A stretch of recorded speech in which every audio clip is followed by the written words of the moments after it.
All right.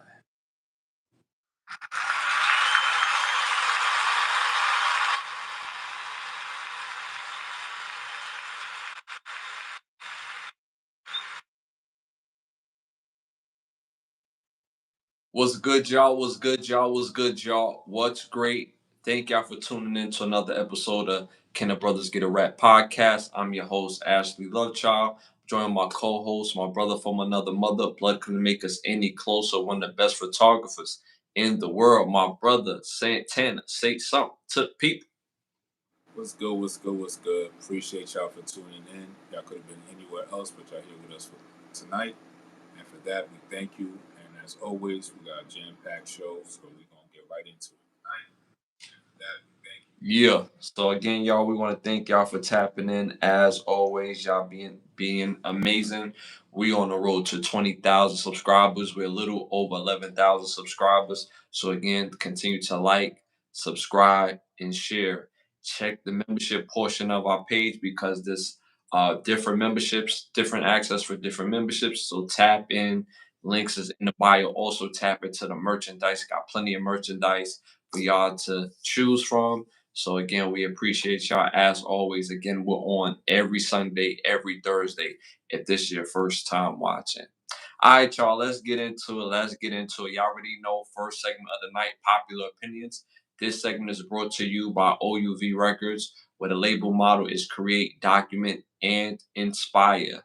Make sure you stay in tune by going to at OUV Records on Instagram. Again, on Instagram at OUV Records. Stay tuned to the latest music and merchandise. Also, the presenting sponsor of this podcast is Button Snaps. Again, original content where you get the finest of movie shows and documentaries, and again, original content for your viewing pleasure of $4.99. Again, that's Button Snaps. That's button hyphenated sign snaps.com. All right, y'all. First question of the night. And remember, y'all, these are not our questions. These are the world's questions. So stick to the answers in the questions. All right, y'all. Uh, college edition. College edition. Which quarterback would you start your franchise? I'm sorry, would you start your program with? Because this is a college edition, not NFL, college. So, which quarterback would you start your program with? Which quarterback would you start your program with? And this is all time, okay? All time college. Number one, Lamar Jackson. Number two, Michael Vick. Number three, Cam Newton. Number four, Vince Young. Let us know what y'all think in the chat, especially from college football heads.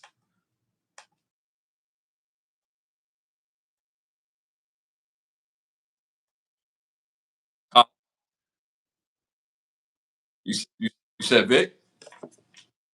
Yeah, I'm taking Michael Okay. Vick today. If starting Uh-huh. today, having Michael Vick his freshman year starting today. Now I'm taking Michael. Why Michael Vick?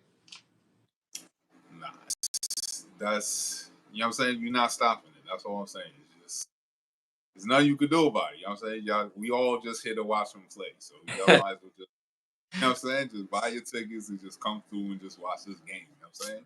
It's about to be so much highlight. Let that young man cook. You know what I'm saying? This is top tier, right? This list right here is top tier quarterbacking at the highest order on the college level. I'm just gonna say that. So any of these choices is not a bad choice. But you're asking me to start my program just based on college. I have to go for me. Vince Young. Vince Young ability to run and throw. He just know how to command the game. He know when to give me that big play, big touchdown. Whenever like that performance against USC for me was like, and that USC team was like 33-0. They haven't lost the game in like 2-3 years. So they was nice. Defense was nice, offense was nice.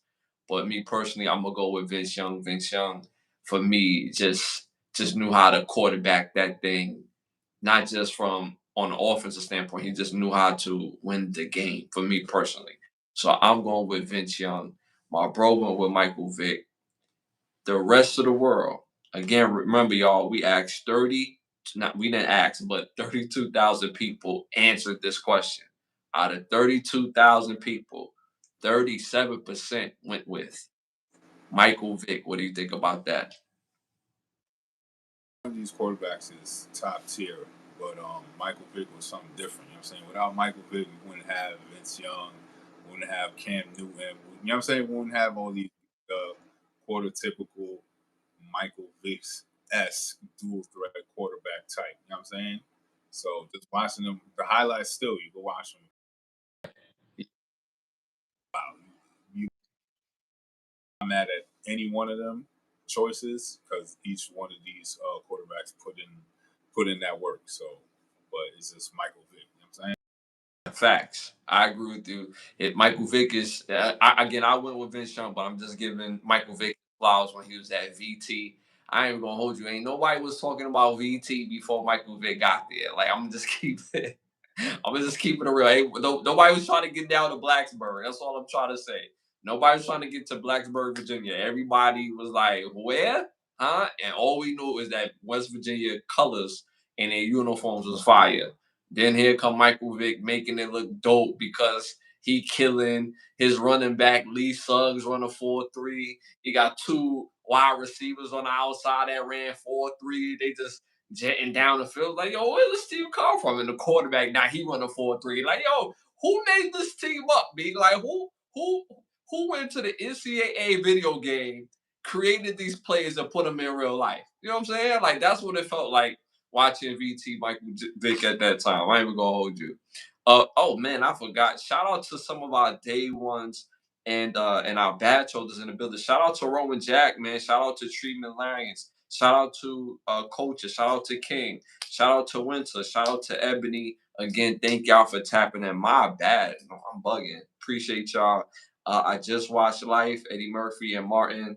Awesome movie. Laughed and cried. Like Life is not supposed to be a funny movie, but that movie is that funny. Like I don't know nobody that watched that movie and be like, yeah, it was mid. Nah, that movie hilarious. You know what I'm saying? People have been asking for a part two, but ain't no part two, baby. They was like 90 some years old at the baseball game. Can't be no part two to that. You know what I'm saying? Shout out to Biggs in the building. Appreciate you tapping in. One of our day ones, on our bros in the building, man. Appreciate y'all on tapping in, man. All right, y'all. Moving on to our next popular opinion question. Favorite NBA brand. Favorite NBA brand on this list. Number one, the Iverson brand. Number two, the Kevin Durant brand. Three, the Penny Hardaway brand. Number four, the LeBron James brand. Let us know what y'all think in the chat. Who you got, bro? So I'm gonna go with Iverson. Why Iverson? This specific list is one I definitely go with. The Iverson brand was definitely fire when it was out. It's still fire today. You know, some of this the question threes is still classics. You know what I'm saying? So I'm gonna go with Iverson. I'm gonna agree with you, bro. I'm gonna agree with you. I still rock the questions still to this day. Got different colors. You know what I'm saying? I break out the flavors when I break them out. I really be hurting them though. And that royal, the very first question kicks with the little royal blue, navy blue, little red in the joint, white. I be crushing them with that because I got the original jersey to that with the 76ers socks. Oh, what a deadly combination. I actually got that 76ers. I probably got like 4 Iverson jerseys because of AI, of course, but that old school style where they had like that 96, 97 jersey. I got the black, I got the red, I got the white, and I got the blue. So that jersey right there is classic.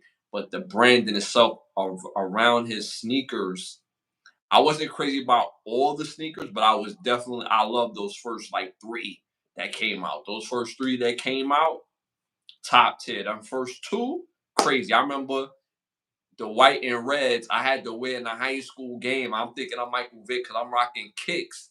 You know what I'm saying? In a football game. And that's big time when you're in high school football. You playing on that AstroTurf, and we was playing against August Martin, and I had on my cleats, And my mom was like, "Yo, put your sneakers on." I waved her off like, "Nah." And I gave her the baseball signal, like, "Get out of here! I'm on the field."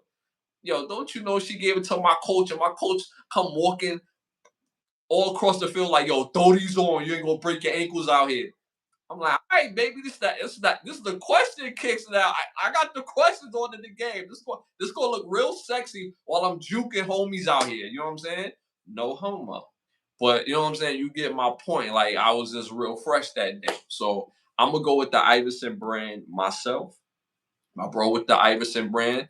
Shout out to A-Rod in the building, man. Appreciate you tapping in.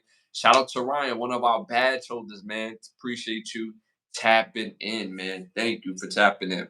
So I'm gonna go with the Iverson brand. My bro with the Iverson brand. The rest of the world at 38% went with the Penny brand. What do you think about that?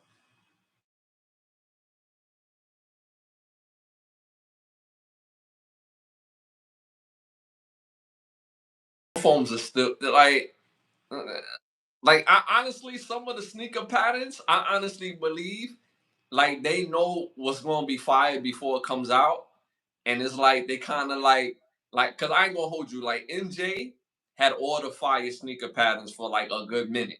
So when they started breaking different ones, like yo, bro, you gotta let us eat, baby. Like you know what I'm saying, like and no foam posits, undefeated undefeated. So shout out to the Penny brand. It still go hard still to this day. Pause again. He still has probably about like 7 to 8 sneakers that people still wear, like on a very regular basis. I mean, in their repertoire. You see what I'm saying? That they can't go without. So shout out to the Penny brand, man. All right, y'all. Moving on to our next popular opinion question. Which movie do you want to see make a sequel? Which movie do you want to see make a sequel? Number one, Remember the Titans. Number two, The Program. Number three, Friday Night Lights. Number four, Any Given Sunday. Let us know what y'all think in the chat. Remember, y'all stay engaged in that chat, man. That's how the channel continues to grow, man. We appreciate it. And hit that like button, hit the 100s too.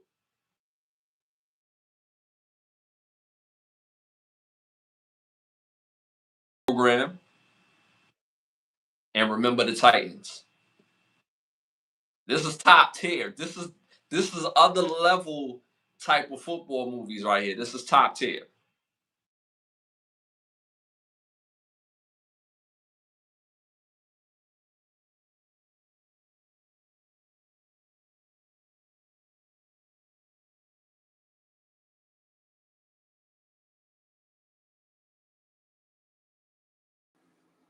as well as all the other stuff, you know what I'm saying, back from 92, the original movie, you know what I'm saying?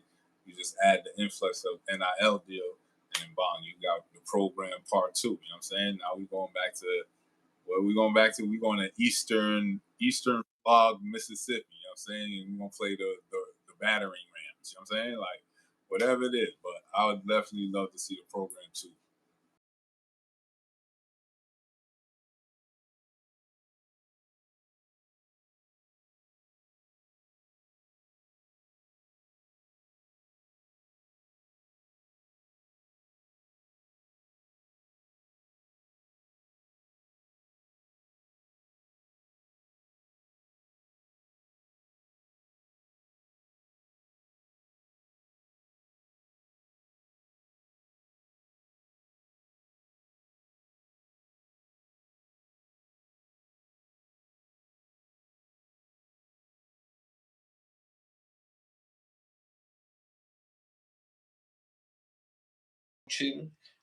The rise of talent because now college football is more talent based instead of hoarding talent because now they could afford to hoard talent before what allow you to have Willis McGahee, Frank Gore, Clinton Portis, all these dudes in the backfield, Najee Davenport, all at one time. Like you can't do that no more. So now they forced to play their talent because guys is leaving. So I would love to see that program too. That edge, that all of that encompassed into the new day and era of college football. So me, I'm going with program 2 as well. My brother went to program 2. The rest of the world at 41%. They said we're freezing real bad again. That's a YouTube thing, y'all. That's not us, man. Even when I seen other podcasts, they've been freezing a little bit here and there.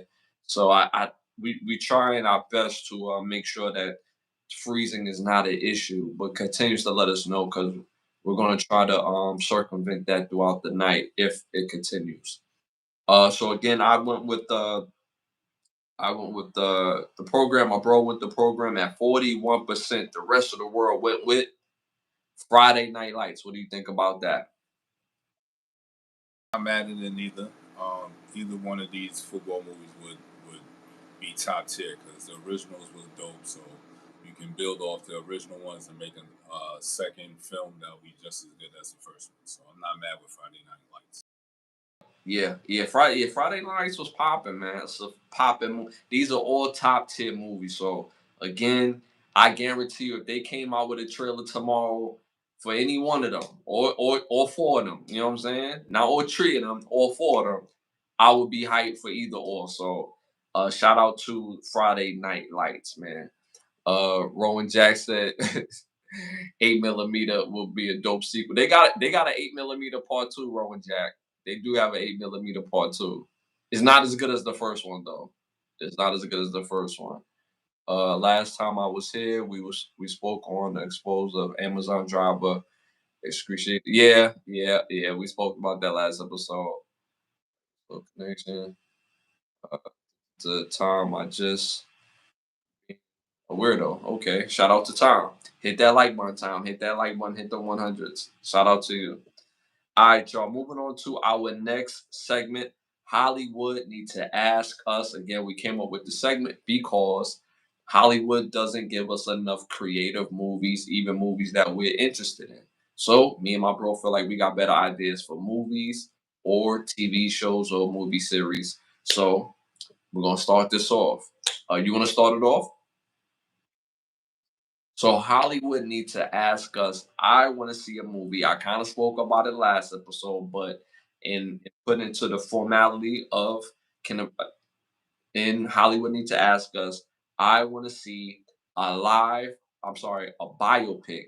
I want to see a biopic of the Two Live Crew music group. Heading off with Uncle Luke. Pause.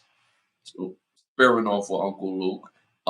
We spoke about him last episode with his issues with his kids not calling him, but he has done so much and contribute so much for the world of hip hop and the world that we can make the music that we want to make, how we want to make it, and he was able to, win all these cases against the man on trying to shut down free speech. So, and then the Miami movement started because of him. Like and I'm pretty sure there's unsung heroes, but Uncle Luke is somebody that we knew first. Whatever happens after that is after that. Uncle Luke is the spearhead, the godfather of Miami hip hop. He was so intricate in the music that it became real life, or it is real life based on his impact. When he went to the clubs and seen like the athletes, he wanted to make sure they had a good and safe time. You know what I mean? And be able to do it in a safe space. He looked out for some of the athletes, so he is a part of Miami culture. So I need to see a movie. We need to see a movie, a biopic on the Two Live Crew, spearheading with Uncle Luke, Luke Campbell, and and listen to the name of this title of the album. As nasty as they wanna. That means they want to get nasty. So I need to see this biopic. What do you think about that? That'll be lit. To know about the Two Live Crew and they coming up. I don't really know too much about them coming up, really.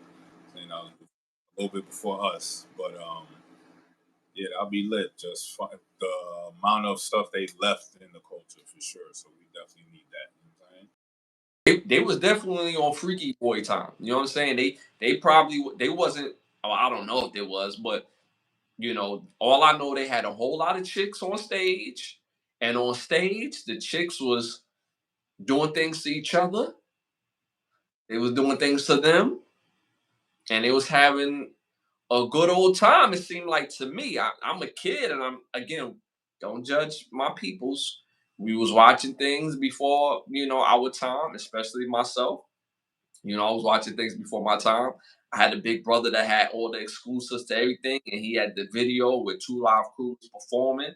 And one girl had another girl. They was licking the mic. They was licking each other, and this was all a part of the show, baby. So I need to see the movie of the two live crews. So that to me that would be fire. So I matter of fact, forget the movie. Let's do a 10 episode. Let's do a 10 episode movie series. Let's do that. I rather have that because this is going to be extensive. I want to see obviously the rise. I want to see what made him want to be an artist and them want to be an artist, and I want to see what happens after that. So I want to see all of that in that 10 episode movie series. So yeah. Hollywood needs to ask us. I want to see also a series. I want to see a series about the legendary director John Woo, especially in his beginning days and his early movies, and how he came up with the whole gung fu, which is like kung fu but with guns and stuff. With all his earlier movies, Hard Boiled, The Killer, and just that genre of movie, just elevating him to like finally making movies like was it Broken Arrow. Then he had was Two Face. No, not Two Face. Was it Face Off? Then he had um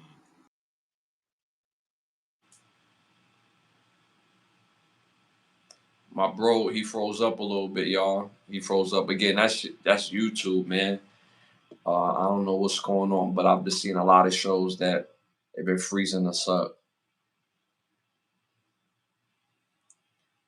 Yeah, he froze pretty bad. He's probably going to tap back in. Yeah, he's tap back. Yeah, yeah, froze. He froze something crazy. So we the last thing we heard was uh he did Face Off. I definitely want to see a 10 episode series of the beginning and early stages of John Woo's early rise to becoming, you know what I'm saying, who he is today and what he's known for. I want to see the beginnings of him coming up in the movie business in Hong Kong and stuff like that, getting his name out there. So I want to see something about John Woo. Be fire. That'll be fire. John Woo was very pivotal into the movie, into the movie game. So shout out to John Woo. I remember John Woo. They did an episode on Jamie Foxx show depicting John Woo, and they wanted to do a John Woo movie at the Jamie Foxx, the King's Tower, and that whole episode was just hilarious. It was one of Jamie Foxx's most iconic episodes of the Jamie Foxx show. So that's fire. All right, y'all. Moving on. If this is your first time watching, again, it's the Cannon Brothers Get a Rap podcast. We talk about everything here. So again, hit them likes, hit them likes, hit them 100s, hit them 100s. We're on every Thursday, every Sunday at 10:30. I'm Ashley Lovechild, and that's my bro Santana. All right, y'all. Moving on to one of the most popular segments of the show, our must-see segment. Must-see movie, must-hear music, must-read book. All right, you want to start this one off? You always know I always have one. Last week, as always, this week never fails. So this one is space disasters. So each one of these movies, you definitely don't want to be caught dead in none of the spacecrafts in these movies because it's not going to look good for you. So first one on this list, first one on this list is called Spaceballs. Falls came out in 1987. Stars Daphne Zwinga, Bill Pullman, Mel Brooks, Rick Moranis, John Candy, Brenda Strong, Leslie Beves, John Hurt, George Weiner, Tim Russ, Joan Rivers, and Gail Barley. About these two smugglers that's trying to smuggle this cargo, and they get caught. And you gotta watch the rest of the movie, find out why this movie is a terrible disaster movie. Very funny, classic one, right? Definitely tap. Next one on this list is called Wing Commander. Came out in 1999. Stars Freddie Prinze Jr., Matthew Ziller, Chris Roberts, Saffron Burrows, David Warner, Jurgen Parvnov, David Suchet, Teshnan Caro, Ken Bones, Malcolm McDowell, Sim McCornadale, and Jenny Holder. About this war with intergalactic space aliens and the Earth Federation, and you gotta watch the rest of the movie. Why? Find out it's a terrible space disaster movie. This one's one of the worst. And last one on the list is Galaxy Quest. Came out in 1999. Stars Sigourney Weaver, Tim Allen, Alan Rickman, Sam Rockwell, Tony Shalhoub, Justin Long, Rainn Wilson, Enrico Colonanto, Missy Pyle, and Daryl Mitchell. About this fictitious space crew that gets propelled into an actual space mission, and you gotta watch the rest of the movie to find out what happens. So my disaster space movies are Spaceballs, Wing Commander, and Galaxy Quest. So y'all tap into those movies. Spaceballs is such a classic, man. I don't think people talk about Mel Brooks enough. Like this dude is his comedic style is that dude is wild funny, yo. He in this other movie that one of my favorites called Life Stinks. All right, y'all. My must see list. My must see list. My first must see came out in 1990, directed by Simon Windsor. It stars Tom Selleck, Alan Rickman, Laura San Gakoma, and Chris Haywood. Chris Haywood, is it Chris Haywood? No, it's Alan Rickman is one of the most top tier villains from the late 80s, early 90s. You may have known him for playing the the the bad ruler in Robin Hood. He plays God goodness gracious, he plays in one of my favorite movies with Bruce Willis, Die Hard, where he plays my boy what's the main guy, Gruber. He plays Gruber at so he's a top tier villain. But this movie is called Quickly's Down Under. This movie is about a a, a deadly rifleman who can shoot from long distance, and he's been summoned to come to Australia, get paid the big bucks to take out. You have to see the rest of the movie. I won't ruin it for y'all. So again, make sure y'all tap in to see Quickly Down Under. Next must see movie came out in 1994, directed by Alan Goldstein. Stars Charles Bronson, Michael Parks, Leslie Ann Down, Saul Rubinek, Lisa Inu, and Robert Joy. This movie is called Death Wish 5. Y'all know how Charles Bronson give it up in Death Wish. You know what I'm saying? It's kind of typical, he falls in love with a lady, you know what I'm saying? They crushing on each other. She got a little jit that she loving on him, you know what I'm saying? He's the father that she never had, but she really has a father. The father's feeling the type of way. Plus, he's a mob boss, you know what I'm saying? And then you have to see the rest of the movie. I won't ruin it for y'all. Make sure y'all tap in to see Death Wish 5. Last must see final movie directed by Jonathan Mostow came out in 2000. It stars Matthew McConaughey, Bill Paxton, Harvey Keitel, John Bon Jovi, and Thomas Keatsman. This movie is called U571. Fire movie. Fire movie about a military uh, base, not a base, but it's about the military having the advantage to catch to watch the rest of the movie. I won't ruin it for y'all because if I finish that statement, it's going to tell y'all the movie. So make sure y'all check out U571, Death Wish 5, and Quickly Down Under. Any of those movies stand out to you? Yeah, yeah, yeah, yeah. And again, Death Wish 5 is a good time, y'all. It's a good time. It's a good, Charles Bronson get activated when the women in his life don't get situated correctly. You know what I'm saying? So just it's a great watch. And of course, you can find some of these movies on Tubi. You know how Tubi give it up. They just all of a sudden they got all the movies. You know what I'm saying?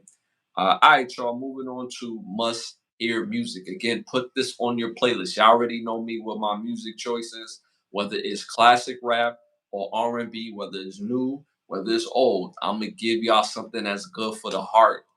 This episode, I'm talking about Allure, the group Allure, R&B group. They was popping when they was out late '90s, early 2000s, and their album is one of the most underrated '90s album in the '90s. Period, hands down. Cause that's how much fire that 90, because if y'all know about R&B music, 90s R&B music was different.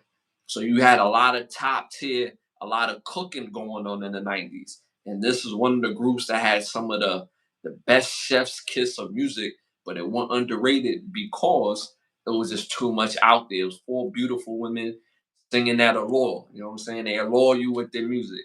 But these you have to put on your playlist. Again, it's a group called The Law. Put these three songs on your playlist.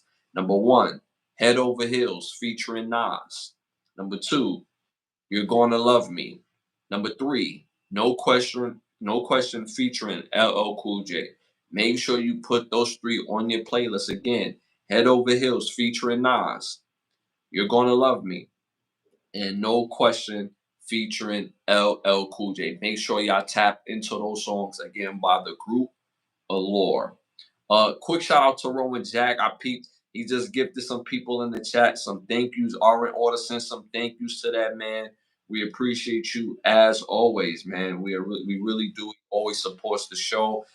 One of our biggest supporter of the show. So again, thank you, Rowan Jack, man. Show that man some love, especially for those who receive those memberships.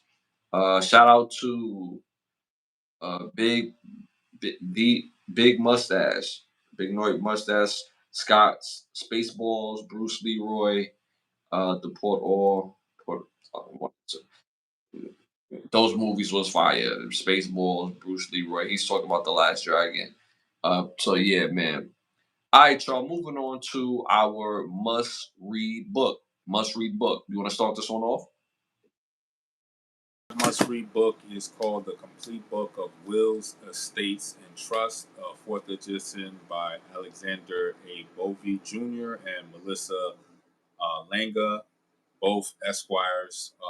Both a very good read right there on how to establish a trust or a will in an estate.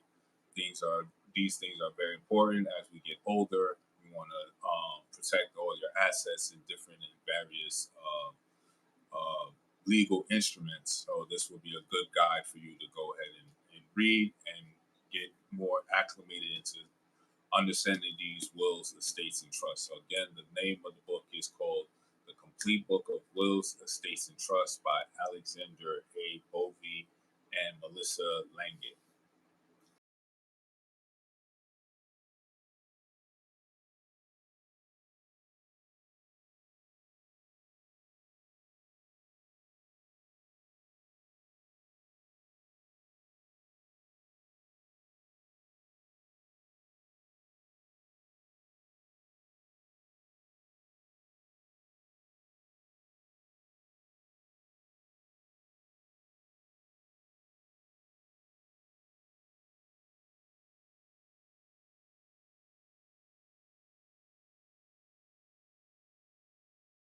Right now. So we live in a constant world of time travel.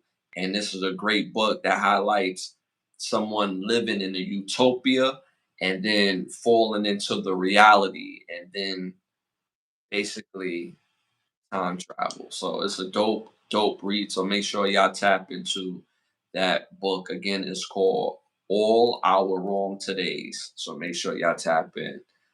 Shout out again to Rowan Jack. Just gifted The Law by Frederick. That's okay. book for Santana. He said that one's for you. The Law by Okay. Fire, fire, man. Shout out to Vic in the building. Shout out to A Hole in the building. Appreciate you tapping in, man. All right, y'all. Moving on. Oh, you got cologne for us?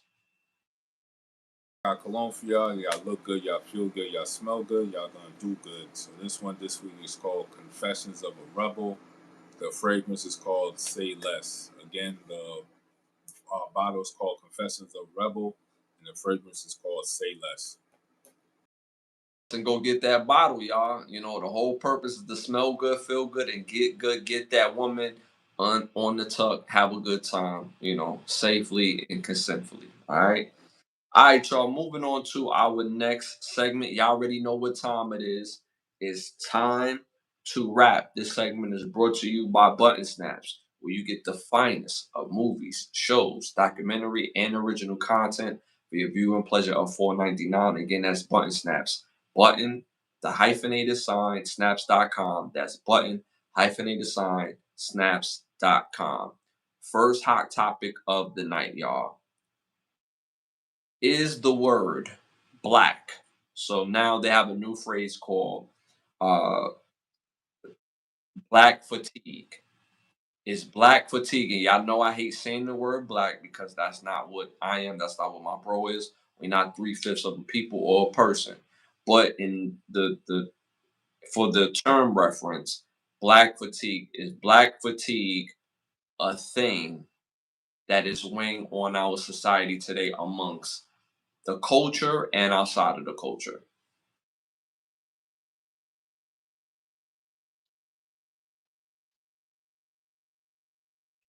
I understand what they're trying to say as far as like black fatigue, but like it could be used as divisive and against us in a Mhm. sense.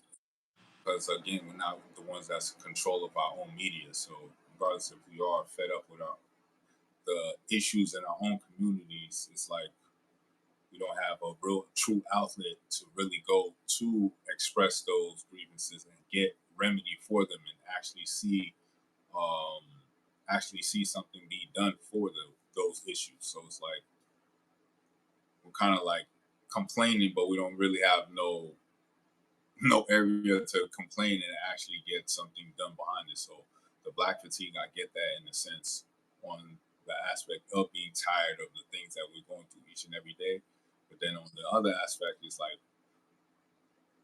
yes, we are tired, but it's like, where is the actual solutions now? It's like, we understand the problems. We have all the examples we can with the problems. Now it's time for solutions. And I think that's where the black fatigue could possibly come from. It's just the lack of solutions now. Okay. Real quick shout out to John in the building. Shout out to MBH. What's the right terminology you prefer? Well, we are the people from the lost tribes, you know, and not to dive in deep based on that because we're still trying to answer that particular question, but we're the people from the lost tribes, we're melanated folks, we're the cultured folks. So I just don't prefer the word black because that's not what we are. So that's why I say that. But my for me, the correct terminology is culture because that's what we are. With culture people. So to land this plane as far as black fatigue, I can see it on both sides of the ball because it is very divisive in saying it.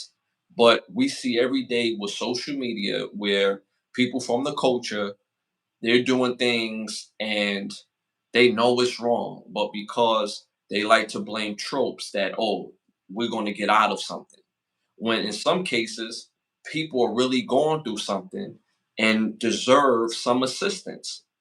But we see it every day where people and they highlighting, like if we say we're going to put some negative on the internet, right? We're going to take this lady trying to cash a check that she know is not her check, and she knows she's in the wrong, but she feels like she should not be arrested of because she's a woman or the color of her skin or whatever. Like that's a part of that negative trope. I just seen a young girl today who's cultured who won over 24 awards during her graduation. That's not the topic of any type of algorithm. That's not the topic of on any type of platform besides ours. She won 23, 24 awards, a whole bunch of medals, a whole bunch of certificates, trophies, and she got over $1 million to go to any school that she wants to in the country, and that's not being highlighted.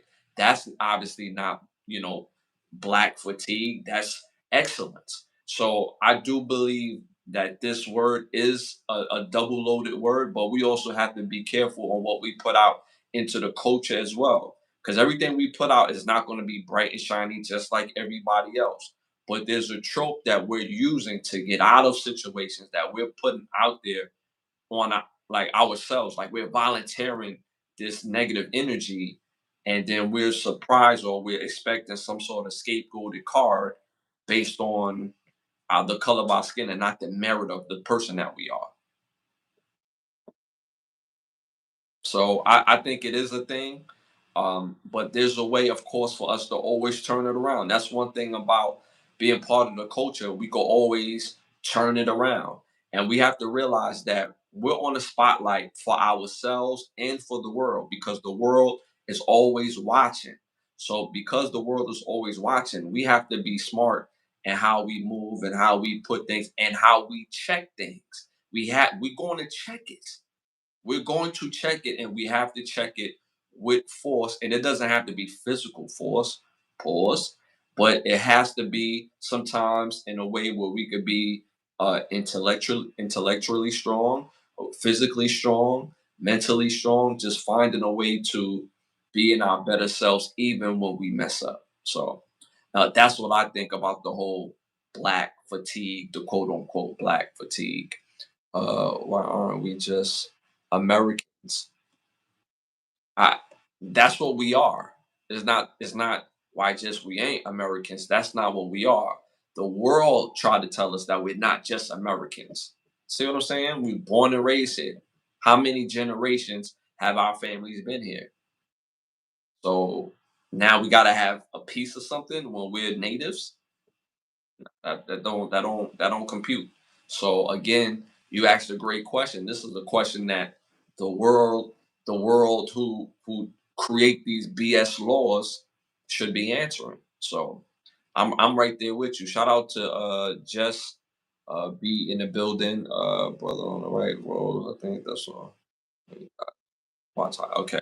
All right, man. Moving on to our next hot topic. Anything you want to add to that before we move on? All right. Antonio Brown, they brought it up in the chat. I think Biggs brought it up in the chat. Antonio Brown fired shots into a crowd after having altercation with unknown men. What do you think about that? He has like he's certain issues with him and stuff like that. So it's like not it's not all the way there, but the firing into the crowd, um, that's that's never a good look at all because you're causing innocent bystanders to get hit or possibly lose their life. If she was attacked by certain people, like I'm saying, like I don't know, that's just a whole big situation. Yeah, that's a tough one right there. Quick shout out to Steve. I think Stove Real Estate Team. Appreciate you tapping in the world, meaning the government. Sometimes I say the world. Sometimes I say the government. Sometimes I say the world, meaning the government. But yeah. So I seen the video, and he was, it looked like he was trying to hold his own. I mean, he was fighting quite a few people. His security team tried to bring him out of it. He ended up kicking one of his security because it's a melee, so he don't know what's going on. It's just a rapid elements of hands and feet. You know what I mean? And as those guys are walking away, he goes to where he goes, whether it's the car, or his bag somewhere, gets a gun, run after these guys. You don't see him shoot, but obviously he's doing the shooting. Um, but you do, see something, but he's doing the shooting, and nothing has came above it as of yet. Um, but this is again more stuff with AB that could be avoidable. Like this dude AB is a Hall of Famer. I won't have a sensible football conversation with anyone that doesn't believe that AB is not a Hall of Famer. However, off the field, it just seems like he's getting into situations that he's not taking ownership of his own energy. And what I mean by that is this: shine bright, be you, be the leader in your community, be the figure that you're supposed to be. But regardless if this situation is his fault or not, we're responsible for the energy that we receive and what we allow. If you don't allow foolishness, you don't put out foolishness. If you don't allow disrespect, you don't put out disrespect. Even if you have a difference of opinion than somebody, having a difference of opinion of somebody is not disrespectful. How you say it, how you bring it can be perceived as disrespectful. Even if somebody bring you disrespect, there's a way to shut that down and understanding the power of being men dealing with men is one of the easiest things that you can do as a man is to be able to resolve a situation with another man because two things men understand, that's peace and that's war. And most men that fight wars don't want to fight wars. But because we're comfortable in wars, we don't necessarily want to fight it, but we will get busy if we have to. So, because we know that when you're dealing with men and you deal with each other, we know how to communicate. So, that's the easiest thing that a man could do is to be able to be able to communicate with another man. So again, I'm not blaming him because I don't know the situation, but he's still responsible for the situation because you control your energy, your environment. I never want anybody to dim their light so others can shine. That's not what I'm saying. I'm saying that control your environment by being careful of the energy that you project because if people feel like they can play with you, oh, they're gonna try it. People feel like they can play with somebody that they know they can't play with. So imagine with somebody that puts out that energy that you can play with them. So again, more details will be coming out, but this is just a terrible situation that he puts himself in because he is a public figure.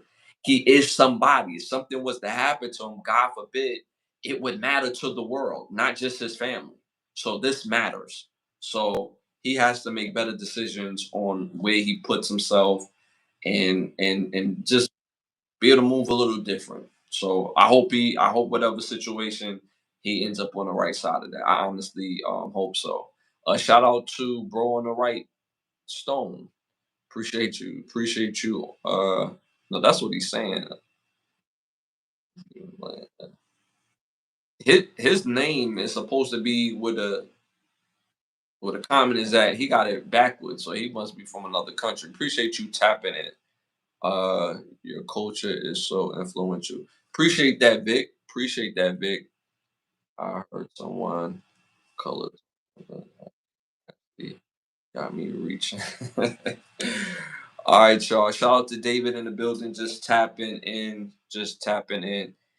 All right, all right, all right. Moving on to our next hot topic. Uh, Wardrobe malfunction during the uh, Keisha Cole performance. Um, her team left her hanging. Uh, her her butt pads was hanging from her shorts. And whatever wardrobe change that happened, I guess she wears butt pads that make her butt look a little bit bigger in the shorts that she had on, and they had not fell out, but it fell under, so you could see the under fake butt and the short. So that was the wardrobe malfunction. What do you think about that? Cole to go through that because she is a legend. Um, her team should have been better prepared for that and not let her go through that embarrassment, especially on stage like that. It's unfortunate. You know what I'm saying? Like you're supposed to make sure the bread and butter is kept up hard. Like you know what I'm saying? That's the person that's cutting the checks. The reason why you on the road. You know what I'm I'm saying? So you gotta make sure like everything, every aspect of their outfit is like on point. So that was ball dropped on the team itself. Like that's just terrible work, son. It's just like, damn, somebody really fucked up on that one. Son. I just feel bad for Keisha Cole, son, for real.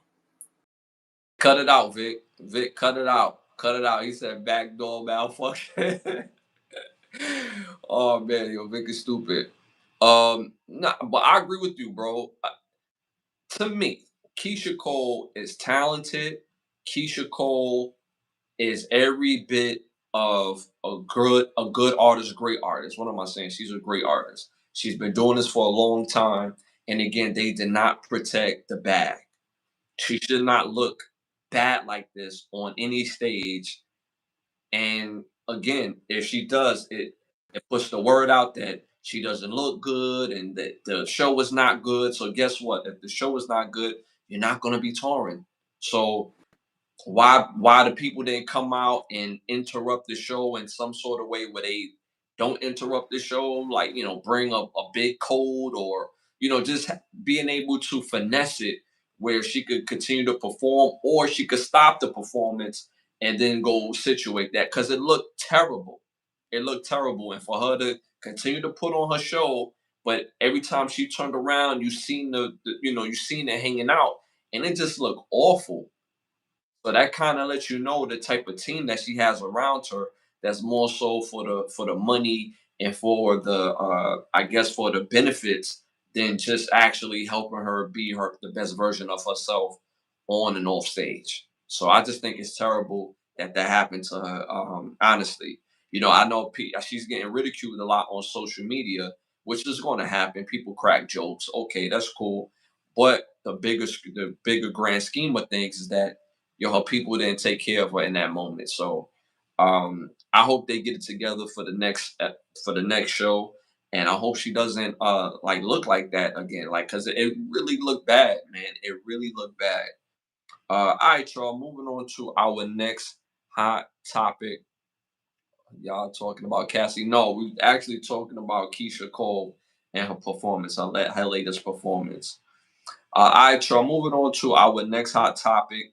New Orleans officials said that 11 men escaped from the prison. Four has been caught since 3 days ago.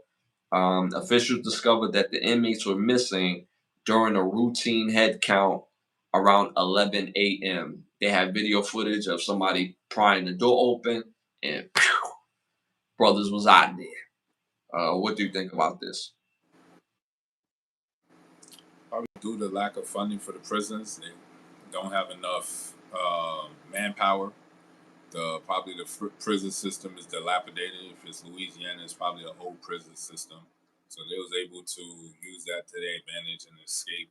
And it's just a bad look on the state of Louisiana. So I'm pretty sure they was begging the state for money to fix the issues. They ignored it, and I'm saying Louisiana has never been a state that was known for their upkeep of their prison system. So it's like it's not far fetched that they would be able to escape. But I'm pretty sure they ain't gonna be gone for too long. You know what I'm saying? They found a few of them. A few more still out there, but eventually they're gonna catch them. But it's just a bad look on the Bureau of Prisons in the state of Louisiana. So somebody has to answer for that.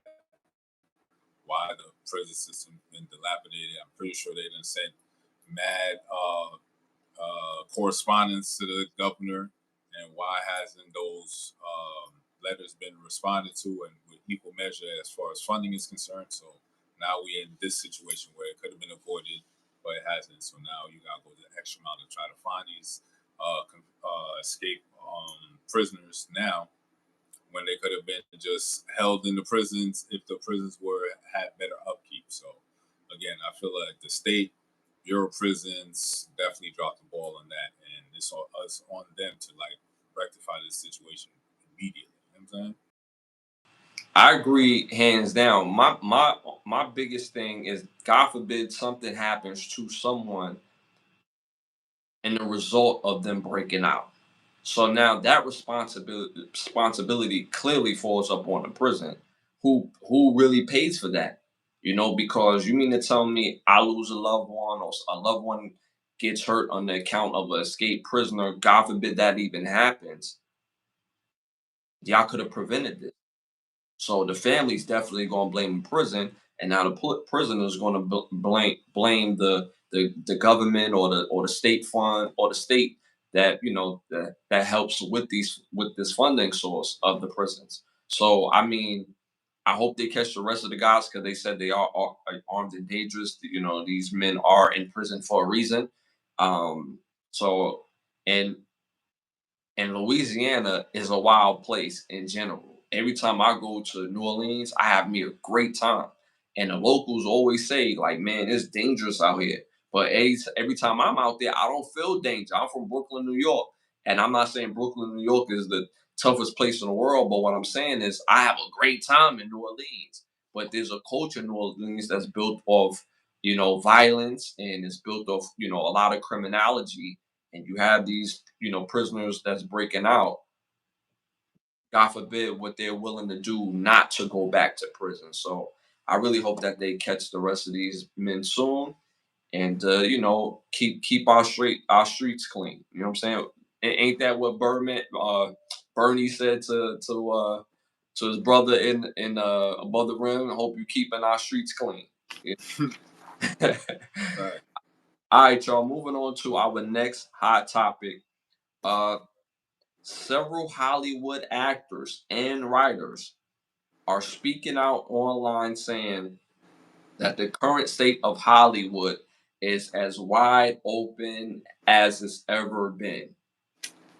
The old guard no longer controls Hollywood in the sense of, and this is what they're saying, in the sense of ideas and be able to get your projects greenlit.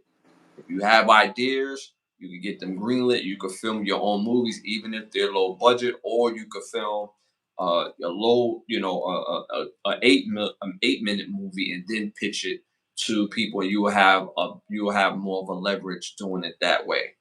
What do you think about that? I mean, where's the money coming from for them to fund their movies, good or bad? Like, where's that money coming from? Mhm. Well, That, get it. now, like, that's my question. Where's the money coming from? Like, Well, they were speaking from a place, if you fund your own movies, or if you get your own independent sourcing, that Hollywood is wide open as it ever going to be ever. I mean, it should be. Like, if I'm doing it all myself, it should be wide open. You know what I'm saying? Like, that's the way it should be.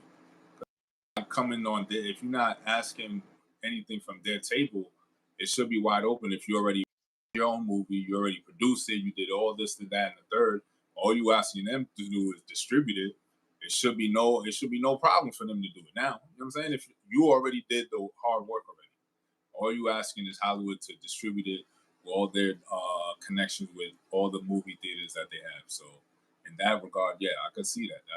That's great. So more people who could find funding to out there and get their ideas out there. Like, I'm all for it. Like, hey, put one of our movie ideas out there on the table. You know what I'm saying? Like, get that greenlit and get it going. You know what I'm saying? So if it's Mhm. open like that, then and people have ways of getting their movie funded and getting their real projects really put out there, then this is the best time to do it. Like I said, bro, Eddie Murphy, Martin Lawrence need to call me. You know what I'm saying? Cousin Guido, White Bob, cousin Bob for marketing. You know what I'm saying? We could get this popping. Everybody and mama gonna want to see that. You know what I'm saying? Cousin Guido, White Bob for marketing. You know what I'm saying? They play cousins. I've been saying this idea for how long, bro? You know what I'm saying? Since for a minute now. Everybody and their mama will go see that movie. So yeah. So what do you think, or why do you think that Hollywood is so wide open now? Oh, my bro freezed up. Give him a chance to tap back in. He froze up crazy, so give him a chance to tap back in. We've been having this issue. I've been watching other YouTube shows. It seemed like it's a thing of all YouTube platforms for whatever reason. So again, we apologize for the freeze. So yeah. So why do you think Hollywood is so wide open now with wanting people to bring movies and ideas. I feel as though like my thinking that it's getting real stagnant. Um, a lot of the big budget films that Hollywood would bank on, which is like Marvel movies, it's not banking the same like it used to, like it was 10 years ago. So now it's putting the pressure on real creatives to really come out, but it's not real pressure. If somebody's already creative with a great idea, let them come forward and give them an opportunity. Sometimes y'all gatekeep a little bit too much, and then it gets to a point where we get redundant films, and like a lot of the projects that y'all greenlit is like some of them we didn't ask for as a viewer, and we're not going to go pay for that, no matter how much money you spent to make it. We didn't ask for it, so like I feel as though like now it's a open market for so many new ideas to come out, even though it's been done before. A vampire movie, it doesn't matter. It's just a new way of looking at it, and I think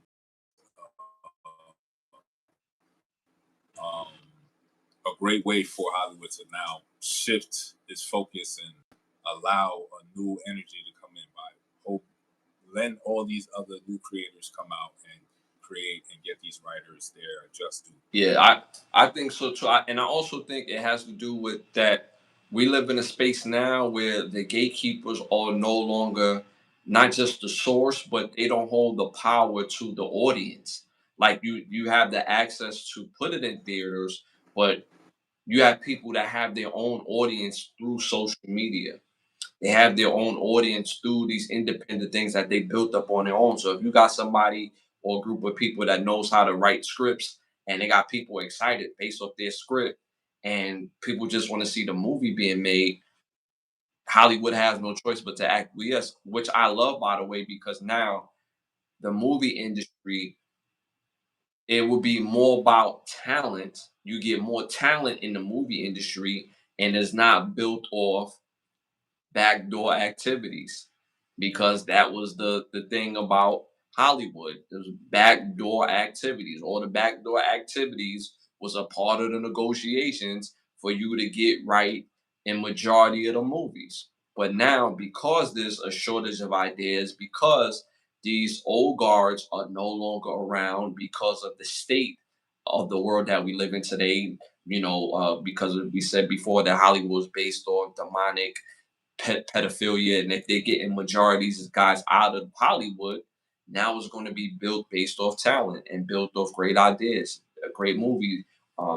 So I actually love this because I said before, acting and movies is not demonic.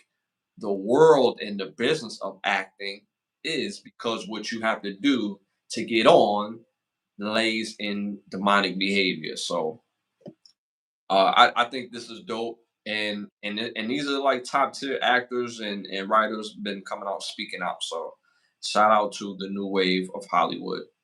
All right, y'all. Moving on to our next hot topic: NBA playoffs. NBA playoffs. OKC, they beat the Denver Nuggets in Game 7. They blew them out pretty good. They beat them 125-93. Shea Gildas Alexander, 35 performance, silky smooth out there, killing them. What do you think about Shea Gildas' performance in the win over the Denver Nuggets? Series, pushing it all the way to Game 7, and the way they just took care of the business. Game 7, just let it be known like they're really about this. So then, Western Conference Final is going to be interesting with Minnesota and OKC. So I'm definitely interested in watching that one. Yeah, I love this particular series mainly because you have young stars, and when you have young stars in the league who are hungry, who talk they talk, that has a team that play a hard nose type of style, but also give you a little finesse and ain't looking for friends, you're going to get a fantastic series. Shea Gildas, Anthony Edwards, that's a matchup that I would pay a whole lot of money to see in person on a playoff level like that. So their energy is going to be top tier. That's going to be a war. So and I love this new guard of new stars because let's keep it real. Guys like Steph, Steph Curry, uh, LeBron, KD, all these guys are older guys, and they go. I don't want to call them like I don't want to disrespect them, but they're older guys, and they no longer like the new juice. You know what I'm saying? Like they're the vets in the league now, and they still gonna do their do, but this is the new era now, and I like seeing these two teams with these two stars having to go brawl for it all to get to the finals. I think it's going to be fire. It's going to be brutal. It's going to be brutal. What do you think of the Pacers and the Knicks series coming up? You got the Knicks hat on, so I'm gonna let you speak your speak. So ain't nothing to talk about. It's my Knicks, baby. That's it. Let's go Knicks. That's all we gotta say. So let's go Knicks, man. You know what I'm saying? Knicks in six. Hey, Knicks taking it all, baby. Yeah, I mean that's going to be a difficult series. That's again, I love the series because you have young stars, and it's going to be war. I don't think people realize how good the Pacers is. The Knicks has been doing their job. I don't like the fact that Tom Thibodeau plays them damn starters damn near like 40 some minutes a game. He got to chill with that. Um, so I'm gonna be rooting for you guys, hoping that you guys win the chip. I can honestly say that as a Brooklyn Net fan. Yes, let it be known, y'all. I'm a Brooklyn Net fan. Big Brooklyn all day, every day. Understand me. But this is not our time this year. It's the next time. So I hope they do pull it off. I hope they beat the Pacers and I hope they win the finals. But it's going to be a tough task. They have the talent to do it. And I don't know who's going to win that Western Conference. That's too much of a toss up for me. But it's going to be a great Final Four, and I can't wait to see these games start. Shout out to Patrick in the building. Shout out to Patrick in the building. Let's go Knicks in six. Reverse this year for Halliburton wearing the punk. Reggie Miller or Choke. Yo, Reggie Miller's a G, man. You know what I'm saying? It was funny. They asked Reggie Miller, like, yo, how's it gonna be? How's it feel? Yo, I love Reggie because he never takes a short and messing with the Knicks fans, right? So he was like, how does it feel to go back to New York? Like they gonna be talking their stuff. Reggie in typical Reggie fashion be like, why would I care about going back to MSG? I own the building. I'm like, yo, if he coming there with that energy, that playoff is going to be super fire because if he got that energy, the players are going to have that energy. So that's going to be a whole lot of battling for me. So again, that just makes for better basketball, especially if Reggie Miller talking like, what? Dude, I own the building, dog. Check my record, dog. Like, get out of here. You know what I'm saying? So super lit, man. Shout out to Toppers that's just top. Yeah, Toppers that just popped in the building. Pause. Appreciate you tapping and hit that like button. Hit that like button. All right, y'all. Moving on to our next hot topic. Uh, this was weird. NBA legend Michael Irvin snuck in a kiss with Anthony Edwards after in a picture after Timberwolves win. What do you think about that? When he was taking a picture with Anthony Edwards after the game, and it was taking a picture, and as the picture was finished, he kissed him on the cheek, like after he finished taking a picture. And Anthony Edwards looked at him like, "Do what you doing?" And he just walked away.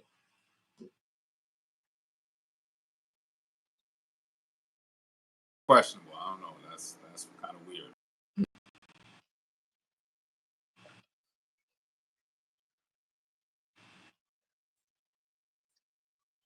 I agree with you, bro. Like I understand people get excited, but I ain't never been excited where I want to kiss another man on the cheek. You know what I'm saying? But I've never won 3 Super Bowls before. You know what I'm saying? And I would think me winning 3 Super Bowls, the last thing I'm going to do is kiss another dude on the cheek. That's just not a part of my personality.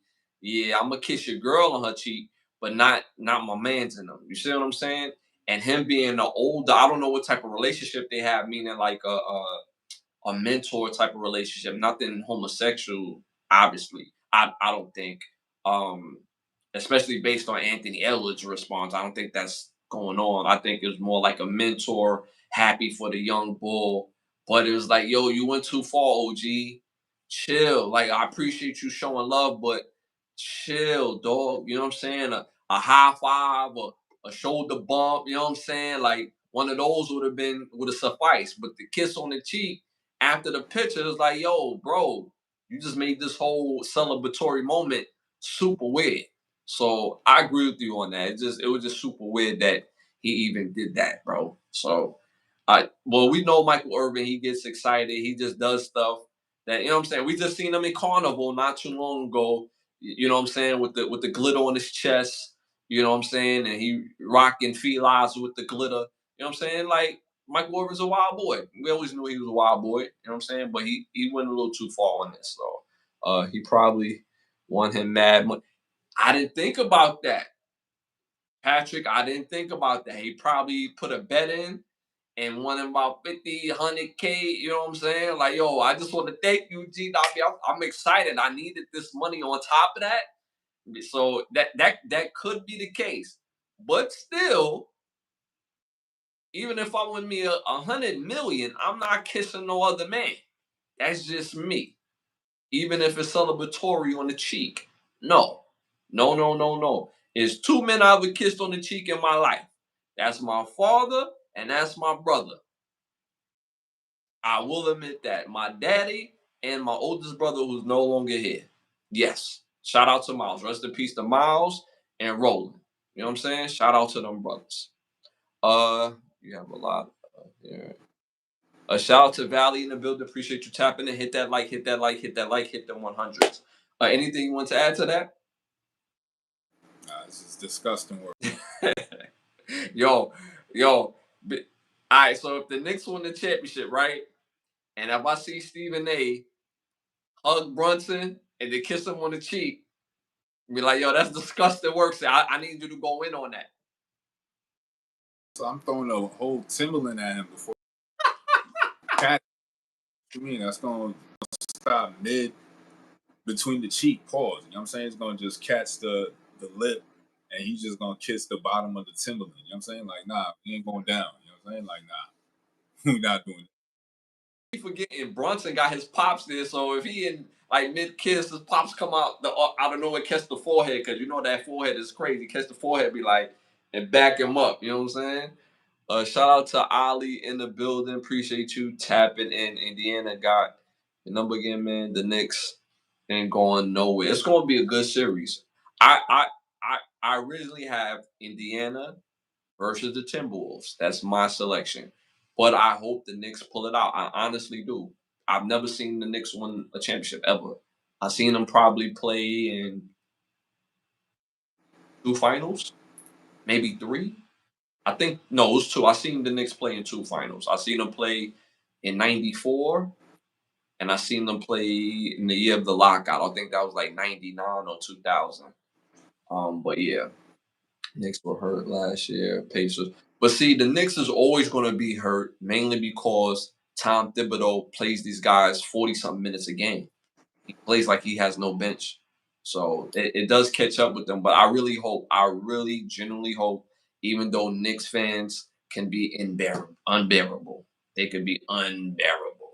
But still my city. I'm from Brooklyn, New York. So I'm still going to support the team. And it's their time right now. So I'm going to support that. Because I'm not going to lie. When we was on our run, most Knicks fans, was giving us that support. Most. Some Knicks fans was like, nah, bro, they from New Jersey. Nigga, we in Brooklyn now, been in Brooklyn. Half the teams ain't from where they play at anyway. So we in Brooklyn. So majority of the Knicks fans were in Brooklyn when we was on our run and going through the playoffs with KD, Kyrie, and all that. I seen a lot of Knicks fans be like, nah, I'm gonna support you. So I'm gonna get that support right back. All right, y'all. Moving on to our next hot topic. Woman goes viral. She goes viral, super viral, for bringing her newborn to the club with her. As she sits at the bar listening to music, she has her newborn with her at a busy club at that. This is not a lounge. This was a club. What do you think about that?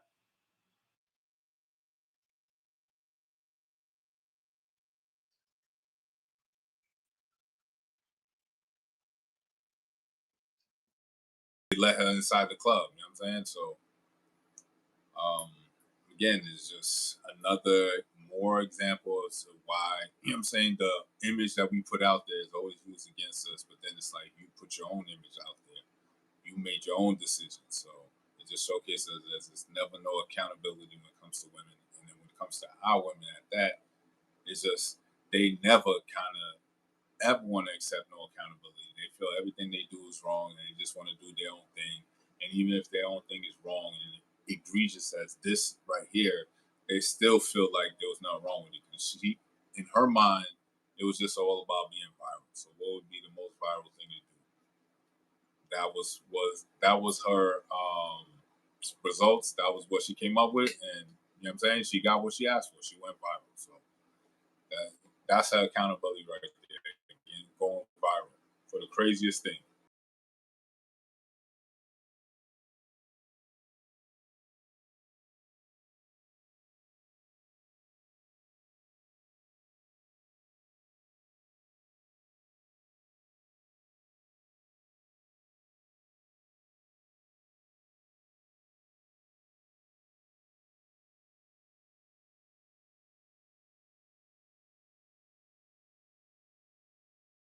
Happen. So how bad of a club in finances you have to be doing to let this one woman in with her newborn? How much money you think she going to spend on drinks tonight? How many bottles of Hennessy you think she going to buy? How many cups of Cosmo she going to cop? Like realistically, how bad of a business you have to be doing for letting a woman bringing her newborn with her, a newborn that she has to continue to hold and carry, is loud, adults, and you have drinking. Anything is liable to happen. Now, mind you, she shouldn't have had her ass in there in the first place. She knew better, should have known better. At some point, people being adults, and I hate like we do this cop out thing. Oh, this person is 17. This person is 18. Yo, when I was 14, I had responsibilities, and if I did dumb shit, I had to be accountable for that. I wasn't allowed to do dumb shit and for people to write over like he only 15, he only 16. Nah, I had to pay a man's price. Whatever dumb shit that I did, I had to pay the price for it. Ain't nobody come to my defense and be like, yeah, he this age, he that age. Nah, you get shamed and you get spanked. Whether it's a physical spanking or a mental spanking, or you're going to be held accountable in some sort of way. So that way you don't repeat behavior. Why are we not saying what's right and what's wrong, especially with women? It's like our society, anytime we say something against women, it's like people don't want to say it because we're afraid of the backlash. I just said something about Cassie on my TikTok. Had all the feminist movement in arms. That video went viral. These women all in the comments talking about I'm not mature. I don't understand relationships because I said her Cassie husband is Captain Saberhole and he hustling. Cause ain't no way you gonna let your wife have get lemonade juice all over her, have lemonade stands all over the world, and you just like, yeah, I'm gonna wife her. I'm gonna take in all her all her stuff, and I'm gonna bring that on. I'm gonna champion. I'm gonna build it back up. That man is hustling. Men know other men when men is hustling. And the women like, oh, you don't understand. How can you talk about her trauma? How can you what's the word? I'm trying to remember the word that they use. How can you uh use her abuse against her? Like, yo, she a grown ass woman. If I was 19 doing the shit that she was doing, ain't nobody would blink an eye. Yo, he was 19. What people say about Kanye when he was doing what he was doing to his cousin till he's 14? Instead of saying, yo, Kanye needs help, they say, yo, finally he admits that he's gay. We can't be afraid to speak when something is wrong, regardless if it's with women or men. especially with women. And we have to be able to speak because they're the weaker vessel. And we can't be afraid to say that. You're the weaker vessel. And I say that with all due respect, but we need y'all. That's why it's important that we be on the same page. That's why I say it the way I'm saying it right now. Forget on how I say it. Focus on the message.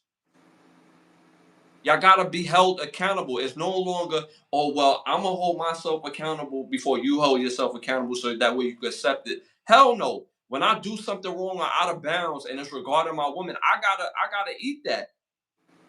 I gotta eat that. So why can we not have that in exchange? Because that's a human thing. That's a human thing.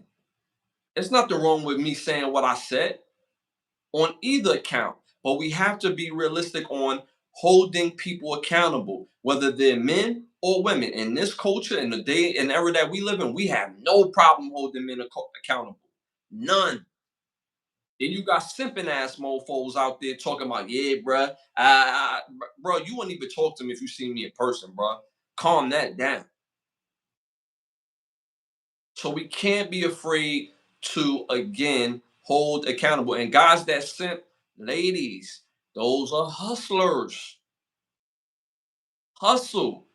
Again, I say this over and over. If you really want to know if a man really mess with you, ladies, and because we got quite a few in the chat, we got women that support our show because we speak on realness. We're not speaking on women bashing. We don't do that here. We come from women. We love women. We don't do that here. We tell the truth though. You want to know when a man really mess with you? Is when he holds you accountable. If a man watches you crash and burn without holding you accountable, guess what? He's hustling. You're just another ass for him to crack. There's men out there that only mess with women who is married with a whole bunch of children. Kudos to them. Be aware that man may be hustling because you don't want to hear 10 years later that your children was touched by this same man who comes across as a nice guy. So be very aware who you have in your circle, ladies, because you are the weaker vessel and we need each other to build. Simple and plain. Simple and plain. There's things that women are great at that men, okay, okay, we're not great at. But we need each other. We need each other. Simple and plain. This is not about smarts. This is not about extreme physical strength. It's not about that. It's about understanding that we need each other. And when we call on bullshit, ladies, you just have to just rock, lean and rock with it. Simple and plain. Anything you want to add to what I'm saying?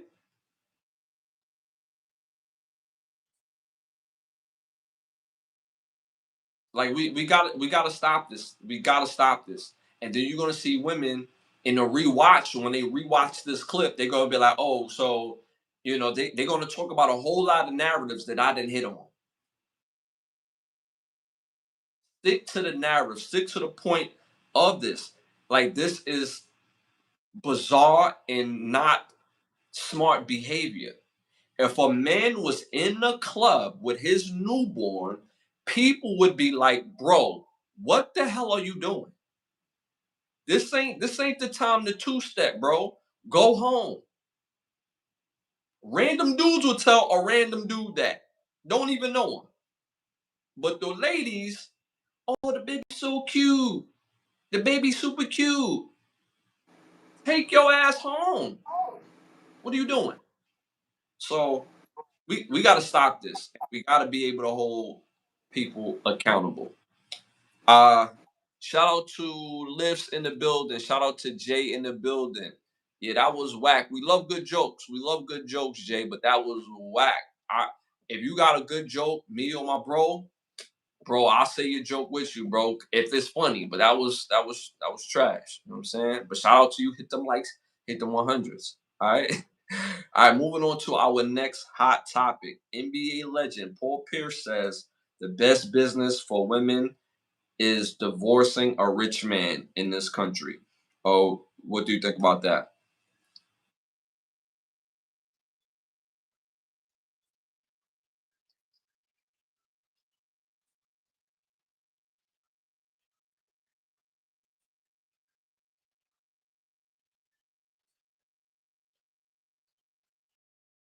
protect your assets where these situations and occurrences you see from a mile away. You know what I'm saying? Because you already know um, that when you get to a certain tax bracket, you're going to be a target. So you should be able to understand those principles and move accordingly. But what he's saying is true. Like, yeah, y'all, you know what I'm saying? Like that is the bread and butter right now for most women, and y'all make it easy for them. So the harder y'all make it and understand your positions and how to protect your asset, they probably won't be able to pull these stunts no more and actually really have to showcase their value in other ways and really come forward and really showcase who they are. You know what I'm saying? But if they know that they can finesse you and in 2, 3, even 5 years down the line, just take half, then what's the incentive of actually really wanting to build with you? You know what I'm saying? They just looking at it 4 or 5 years down the line, I'm going to get everything that he owns anyway. But if you're able to protect those assets, no, there's nothing. If you leave with nothing. So there should be more of an incentive of that. So that way there wouldn't be no reason for her to come after you just for the financial aspect. Like she's really there for you. And only you can tell, you know what I'm saying? Like you're gonna be in a relationship with that woman. So you know what she's there for. So at the same time, protect what you got going on. It's just a better bet of doing it. Like just protect everything and then move forward. Shout out to Holly. Shout out to Mike. That was trash. We love a good joke, but that was super trash. Whack. Get out of here. If you're here to support, support. If you're here to crack good jokes, we love good jokes. But that was trash, bro. But yeah, I agree with you, bro. Like you can't unlame lames. And what I mean by that is this: if we got all these the men, all right. So put it like this: if that's supposed to be the best business for women, that and we're talking about overall for women. We're not talking about certain type of women who, go get their education, they get it out the mud, yada yada yada. We're not talking about that, right? We're talking about that the average hood rat or the average good woman could meet the same man who, well off could be in a relationship for a little bit of time, leave, and be able to situate herself. The responsibility falls on the men because we control marriage. So the fact that we're not picking properly is a thing all in itself due to this conversation by itself. Because a woman can't take half your shit unless you're married and you put her in position. So the fellas need to do a better job in choosing. Or have this have the ladies that you want to see until the woman that you really want that you feel like is not going to take half your stuff, or you put her on papers and say, hey, this is what we can do. We could go halfies, or you could just do a change of name, and I will have something in place. God forbid something happens to me, you get this. If something was to happen to me medically, you have the ability to do this and to do that without having to actually get married and just say that y'all married. Who's going to check it? Especially if you have paperwork. See, people don't realize the same paperwork that people do to get married because it's easier to give people power of attorney and this, that, and the third. Guess what? Just get paperwork. Go get policies done. Yeah, this is my lady. This is my girlfriend. She's going to get her name changed. We're living together, but we're just doing the name change, or you can hyphenate it, whatever the case may be, just to do the name change without her actually being your wife. You don't need to marry somebody for them to do a name change. This is something I know.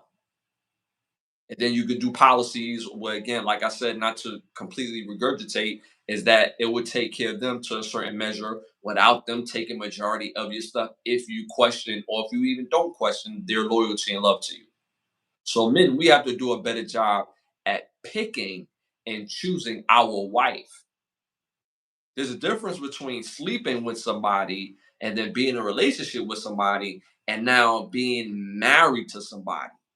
Completely different. Completely different. So men, we have to do a better job in choosing our women, because guess what? If you do a better job in choosing, Paul Pierce wouldn't be in a place to say this, because he's not wrong when he said this. and he's speaking from his vantage point. I would think that being the person that Paul Pierce is, would you argue that he's around 98% millionaires as far as men? Is that what is it far fetched to say that even his inner circle is millionaires outside of his friends and family? I'm talking about majority of people that he know that is on his level. Is that fair to say? So based on his analysis, it will be a fair statement to say that we have to do a better job in choosing. Simple and plain. Shout out to Malu in the building. Appreciate you tapping in as always. Appreciate you tapping in. The hair is so then on that hat. Mike, keep trying. I give you E for effort. Keep trying. Shout out to Ryan, one of our other badge holders. We got badge holders in the building. Pub Daddy got death penalty yesterday in court. Yeah, you crazy. Uh, yeah, man. Shout out to y'all. Rowan Jack, Rowan Jack, Rowan Jack. All right, so again, so anything you want to add to that? Okay. All right, moving on to our next segment. Our next segment is brought to you by Bravo Section. Make sure you go to Big Bravo Section. You can buy dope photography. If you're in the Miami area, you could book a session with one of the best photographers in the world. If you're not, you can still book that session. They'll come out and take care of your session. But it all starts at bigbbravosection.com. You got Petty Law Force, Petty Words, Black Law Dictionary. Words from the Black Law Dictionary. So the words this week are, the first word is sojourning. So the word means, the term means something that more than traveling, and it applies to the temporary and contradistinguished from a permanent residence. Right. Next word is debauchery. In general, excessive indulgence in sensual pleasures in a narrow sense, sexual immorality, or excess, or the unlawful indulgence of lust, debauchery. Next word is force in arms. It's a phrase used in common law, pleading in declarations of trespass and in indictments, but now unnecessary to denote that the act of complaint was done with violence, force, and arms. The last word is immaterial facts, those which are not essential to the right of action or defense. So this word this week's were sojourning, debauchery, force in arms, and immaterial facts. So if you have any words from the that you want to hear from the Black Law Dictionary, put in the chat and I'll look it up for next week. Words sound straight from the Diddy case, bro. I ain't even gonna hold you. When I heard debauchery, it was like, oh, yeah, Diddy, because Diddy be on freaky time. What we realize about Diddy case is that he's been a freaky boy. He's gonna be a freaky boy, and that's just what he do. And it was just confirmed that he on freaky boy time. You know what I'm saying? That's all I learned from it, to be honest with you, with the case. And then when I heard, what was the last one you had? In facts of uh what was that exact term of it? Yeah, immaterial facts. So they've been talking about a whole lot of stuff that have nothing to do with the case. So that's why I say those were the straight from the Diddy trial. So debauchery and immaterial facts of the case. All right, y'all. Moving on to our next segment, our Keep the Lie Live segment. Live. Keep the Lie Live. So my Keep the Lie Live for this episode, y'all, do not be afraid to step outside of your comfort zone. Don't be afraid to find a place where you can be successful outside of what you know. I say that because I did apply to the Kai Sanat Streamer University. I did apply. I got my letter the other day. I wasn't accepted. And what the crazy thing about it is, well, it's not even crazy. Well, I seen some of the people that wasn't accepting, they was very upset, right? And I looked at them like, I'm not upset at all. I'm not mad at all. I took a swing and I missed because I really wanted to learn more about just the world of streaming, podcasting, and things of that nature. Come to find out, Kai Sanat wasn't necessarily look to teach podcasting and streaming. He wanted people that, whether they had a big audience or a small audience, because he took people in that had no audience at all, right? So it wasn't necessarily about that, but it was a factors of things for him. And I'm pretty sure comfortability was another one as well. Kind of reading people's energy, whether it matches with yours. Would you be able to tell them something and there wouldn't be a whole lot of back and forth? So the measure of that probably went into the decisions as well. But I still respect the platform. I respect his platform, and I like the fact that he's given a space for people to do whatever that they're going to do as far as podcasting and streaming and whatever that they're going to do on that level, that they could expand their business. So for me, when I say don't be afraid to do that, because I'm comfortable with being uncomfortable. And what that means is learning things that I didn't learn before. Because I feel like the platform is very strong and is very dope as it is now. But I learned things like how I learned things to add to make it even bigger and better. I never feel like I'm always the smartest person in the room. Because if I feel like that, then I feel like I can't learn nothing from anyone, which is a place I never want to be in. So even if I feel like I'm the smartest person in the room, the people in the room has to be able to teach me something. So that's why I'm not upset about it. I wish Casanat nothing but more success. I'm gonna still watch his platform. I'm still gonna support. But again, there's no love lost because again, he's just doing his thing and he's doing it how he feel like he needs to do it. But I don't have no regret in doing it. I don't even have no regret in telling you because there's nobody that knows me and nobody that don't know me that can judge me.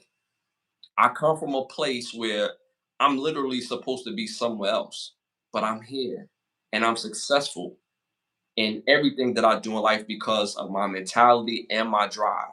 I made my music a success. We made this podcast a success. And everything else I put my hands on, whether it's my businesses, is a success. Everything I do is a success because my mentality is always of such. There's always more to learn, to add into the recipe, to add into the style. So again, don't be afraid to try new things. Don't be afraid to step outside of yourself and doing something that you would probably never do. Because between that and learning something different, you learn something about yourself that will add on to the success. Because you have to remember, success don't go like this, y'all. No, it goes up, come down, goes up, and then gonna come all the way back down, and then goes up again. Same thing like you see on YouTube, same thing you see in people's numbers, same things you see in the success of life, same thing you see on Wall Street. We see it every day. Success doesn't go straight up. You have to learn, you have to adapt because the age of podcasting, the age of streaming, it changes every day, right? Same thing with life. It changes every day. We talked about it with Hollywood, how it changes every day. There's a new guard in Hollywood with now the availability of making movies is more realistic than ever. So don't be afraid to step outside yourself, learning something different, being different. You have to be the better version of yourself to be successful. So nothing that you're comfortable with is ever going to take you to the next side of that because that's what life is about. I'm 40, y'all. I'm 40 years old. I don't know if y'all can tell, but I'm 40 years old. I never thought I would live the life that I live at this moment. I never thought that. I live a great life. And because of that, all I have to do is to continue to learn, change it up, move forward. So again, y'all, don't be afraid to try something different. Be outside yourself. Get comfortable with being uncomfortable because right outside of that, you will find success. you will find elevation. And that's my keep the lie alive for this episode. Anything you want to add to that? Live segment, man. Appreciate that, brother. Shout out to the chat, man. Shout out to Carlos G's in the building. Shout out to What the Heck in the building. Shout out to Honest in the building. Shout out to Color Brand in the building. Malu, always love in the building with Malu, man. Shout out to Bandito in the building. Appreciate you tapping in. Let me go up some more. Shout out to everybody tapping in, man. Like major love. We appreciate it every Thursday, every Sunday. Y'all tapping in. We're on at 10:30. Ken and Brothers Get a Rap podcast. I want to thank some of the sponsors of the show. Bravo section, Button Snaps, OUV Records. If you're interested in becoming one of the sponsors of the show, you can hit me on Instagram at Ashley Lovechild, or you can hit my brother on his Instagram at. So if you're interested in becoming one of the sponsors of the show, hit us up on Instagram. Again, we're on every Thursday, every Sunday at 10:30. If this is your first time watching, thank you for watching. Hit that like, hit that subscribe, hit that share button, hit the 100s in the chat. Our show is built off of love. And again, we got over 400 rewatches of this podcast on this channel. So make sure y'all tap in. Make sure y'all check out, leave comments. Check out them shorts. We got a whole bunch of shorts as well. And again, man, we appreciate it as always. My new EP is on the way. It's on the way, coming out May 29th. Be on the lookout. May 29th, my new EP called Winners Loyalty. It's going to be on all platforms. So make sure y'all check out my new EP, Winners Loyalty, again on all platforms, May 29th. In the mean in between time, type in Ashley Lovechild. I got fire music. I'm on every platform that you could think of. So make sure y'all tap in. Also, we want to thank the presenting sponsor of this podcast, which is Button Snaps. Again, finest movies, shows, and documentary and original content for $4.99. Again, that's Button, the hyphenated sign, snaps.com. That's Button, hyphenated sign, snaps.com. Again, we want to thank y'all. We're on the road to 20,000 subscribers. We're just a little over 11,000 subscribers. So again, continue to like, subscribe, share, tap into the membership portion, tap into the merchandise. We appreciate your support as always. I know my bro got his. I already mentioned your website. Yeah, man, just tap in, y'all. We're gonna be back this Thursday for the Thursday episode. And hit that all notification bell. You just never know when I'm gonna pop up. I pop up randomly. I'll go live randomly. So make sure y'all tap in. We're on all other platforms as well. Like we said, Instagram, TikTok. So just make sure you come and show some love, man. We got quite a few people in the chat. Anything else you want to add before we go? Because we got quite a few people in the chat. Me on Thursday. And hopefully the Knicks will be up a game by Thursday. Hopefully. Or do y'all play 2 games by Thursday or 1? Okay.